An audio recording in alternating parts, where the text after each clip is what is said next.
L'ambiance est joyeuse en ce 9 juillet 1934. Une foule d'officiels, accompagnés de leurs épouses, se pressent pour célébrer l'achèvement des travaux du chemin de fer Congo-Océan, qui relie Brazzaville à Pointe-Noire, sur la côte atlantique. Pour la France, le rêve devient réalité.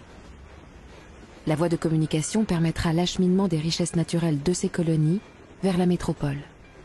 Quand on est confronté à raconter une histoire, parce que c'est notre métier en tant que documentariste, et là en l'occurrence l'histoire d'une construction qui s'est passée il y a plus d'1 siècle au Congo-Brazzaville, on est confronté à la question comment raconter cette histoire, à la question de la mise en scène. Ensuite, se pose la question des archives.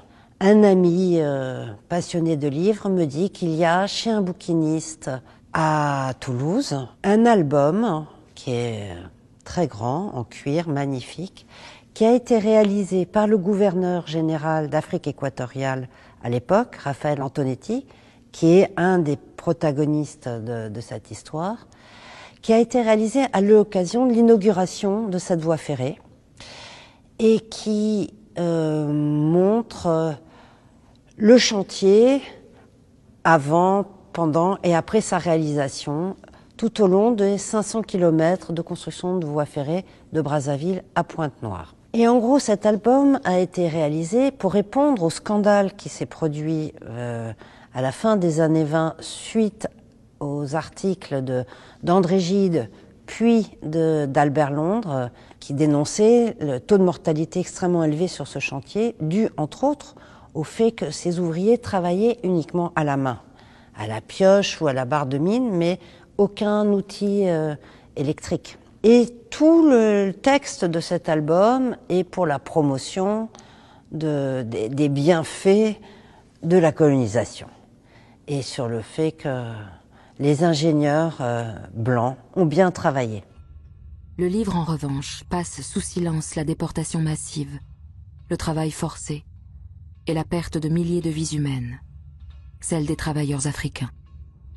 Particulièrement meurtrier, le chantier du Congo-Océan révèle à lui seul la puissance dévastatrice du système colonial. J'ai appris en lisant un livre d'un Américain qui s'appelle The Forest of No Joy que aux archives à Roubaix du Monde du Travail, dans les archives de l'entreprise de construction SPI Batignolles, ils avaient pris des photographies. Et du coup, nous avons, je dis nous, c'est avec la documentaliste Pauline Carleroux qui a fait un travail énorme, contacté non seulement les archives du Monde du Travail, mais écrit aux responsables des archives de l'entreprise pour avoir l'autorisation non seulement de les consulter, mais de les utiliser pour un documentaire. Et on est arrivé là-bas et on a vu ces albums photos qui sont des toutes petites photos qui constatent effectivement l'état cadavérique des ouvriers sur le chantier, l'état maladif, l'état épouvantable de ces jeunes gens qui ont été attrapés parfois à plus de 2000 km de là. Le travail pouvait, à cette époque, être mécanisé. Mais il était plus économique pour la société des Batignolles de faire travailler ainsi des hommes remplaçables à merci plutôt que d'acheminer difficilement des engins dans la forêt.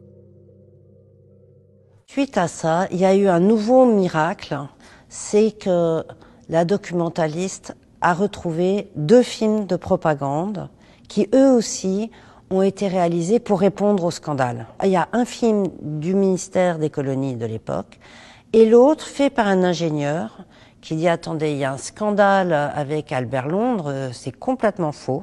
Il y a peut-être été, mais c'est pas vrai. » Et il filme le chantier pour montrer comment on traite bien les hommes. Et c'est incroyable comme ces films de propagande, avec le temps, fait son travail.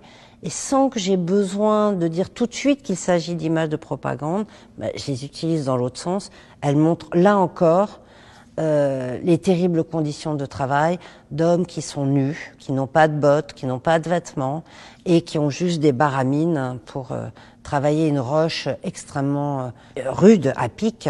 Et du coup, j'ai tenté de tresser ce qu'on découvre dans les archives en France et le paysage de cette voie ferrée aujourd'hui, puisque la partie la plus difficile, celle qui traverse le massif du Mayombe, est depuis peu à l'abandon.